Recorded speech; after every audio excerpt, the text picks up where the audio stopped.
is Marie Hulgan, and I am a neonatologist. I was asked to answer questions on how you get into the position that I am in now.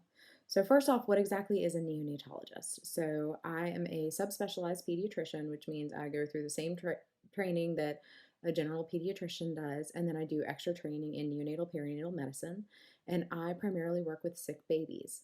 So typically, these babies are premature, but sometimes they are term children that have complications after birth. It is a very rewarding field. I get to see miracles happen on a daily basis, as corny as it may sound. But there can also be a lot of sadness. I have a job because bad things happen to babies and moms, and I refer to my team as a family you wish you never had to have. But there are way more good days than there are bad, and I see babies survive and thrive that wouldn't have had a chance had my career path not been available. So, how did I get here? So, I went straight through all of my training. I started off with 4 years of college. I was at the University of North Carolina, Chapel Hill, go Tar Heels. And then I did 4 years of medical school at the Bio College of Osteopathic Medicine in Virginia. So this included 2 years of classroom didactics and then 2 years of clinical rotations, which I completed in Roanoke, Virginia. And then I matched into my top choice pediatric residency at Carolinas Medical Center at Levine Children's Hospital in Charlotte, North Carolina. I was there for 3 years, working 60 to 80-hour work weeks, and I learned about all that pediatrics, both general and subspecialties, have to offer. And then I matched into my neonatal perinatal medicine fellowship at Wake Forest Baptist Health and Brenner Children's Hospital in Winston-Salem, North Carolina.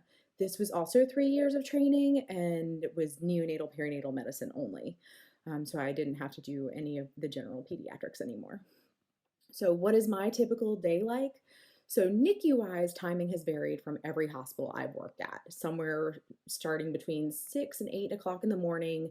And overall, I'll come in, I'll get sign out from the nighttime team, and then I pre-round on my patients, meaning I get all of their numbers, I do their exams, I talk to the nursing staff, and then I put everything together and I make my plan for the day.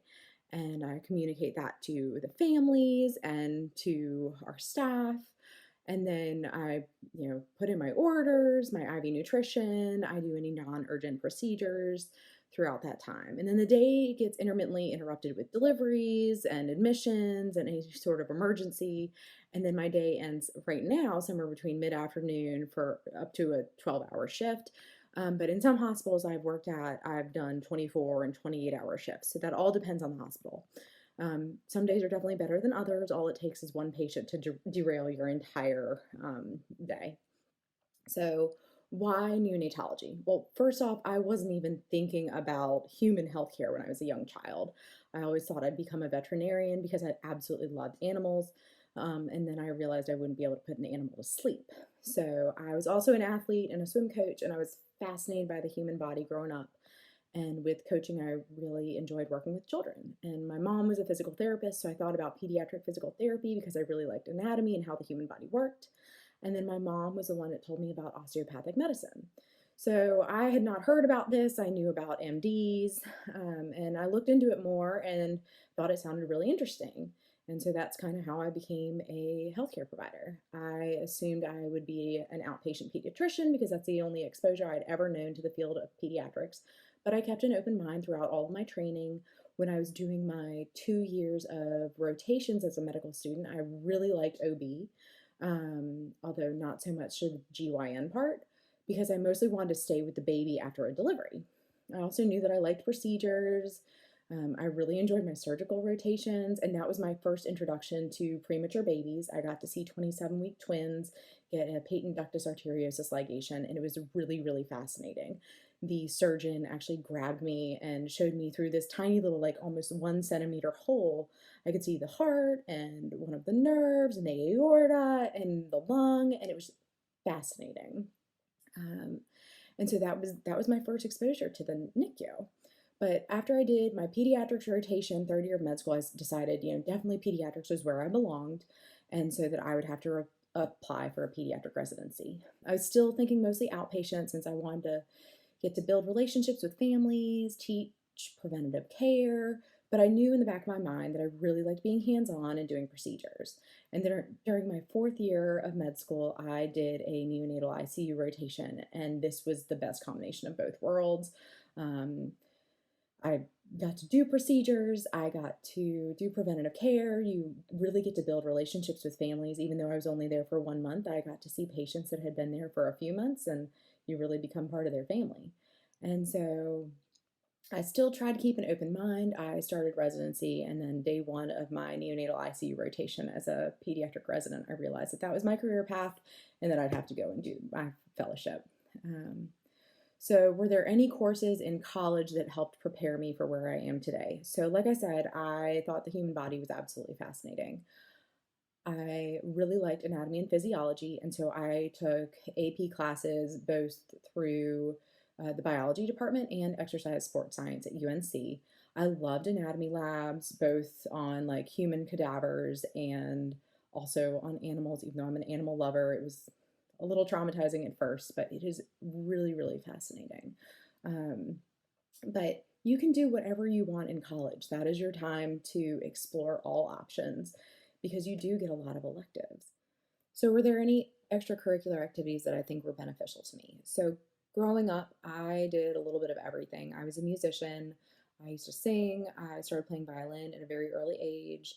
I was also very involved with sports. Like I said, I was a swimmer. I swam in college. I was also a swim coach.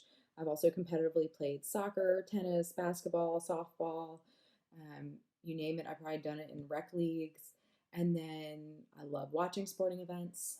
Um, and then from a healthcare standpoint, I really enjoyed doing medical mission trips. I was fortunate enough to go on 2 1 week long trips when I was in medical school. I went to El Salvador and also the Dominican Republic. And then I was able to do a 1 month rotation in medical school in the Dominican Republic. And I've also been to Jamaica 3 different times for 1 week medical mission trips during my residency and fellowship training. And so the most important thing is just to do what you enjoy doing.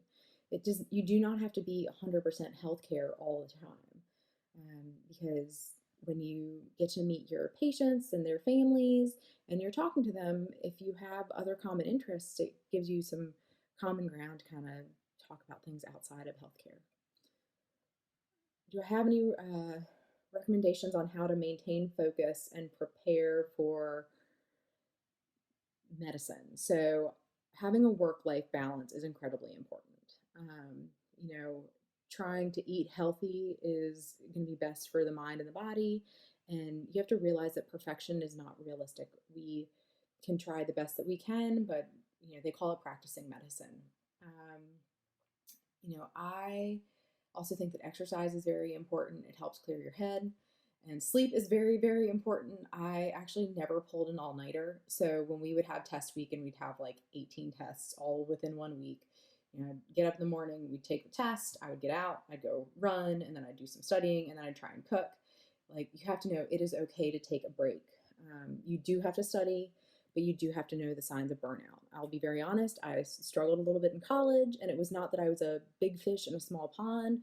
I just never really learned how to study effectively when I was in high school, and then that was not so great for me when I was in college. I had to learn how to study, and I didn't really do that until I took the MCAT.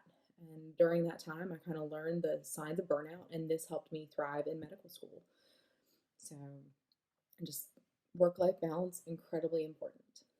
So, what are my interests right now in the field of neonatal perinatal medicine? So, I love medical education. I'm heavily involved with our residents and our students that come into the unit because that's what inspired me to become where I am. I'm also heavily involved with our palliative care team, and then I do a lot with parental education and counseling. I really enjoy neonatal nutrition. So, since babies are born, a lot of times babies are born early, they are not supposed to be eating at that point. And so we have to keep them hydrated and give them nutrition through an IV. And I'm weird. I think writing TPN or IV nutrition is really fun. And then, like I said, I absolutely love medical mission trips. It gives you some perspective on the world. So, do I have any warnings to people thinking about going into medicine? So, most importantly, do what makes you happy. Some people think, oh, yeah, I'm going to be a doctor because I'm going to make so much money. All right, don't get me wrong, I make a decent salary, but you cannot go into this career for the money. It is a huge time commitment. There are lots of loans. I'm going to be in debt for quite a while, but I still live very comfortably. Um, it is also a very high maintenance career, and it takes a lot of time to get through. And since I went completely through my training, I didn't start my first real job until my early 30s. So you miss out on your 20s, but I wouldn't change a thing. I absolutely love what I do and where I am. So overall, do what makes you happy. Not everyone can do what I do, but I can definitely not do things that other people do, like outpatient pediatrics, not my thing. Adults, definitely not my thing. And I don't even think I'd be able to do anything outside of healthcare. So enjoy what you do, but keep a balance. So I hope this was helpful to everybody, and y'all have a wonderful day.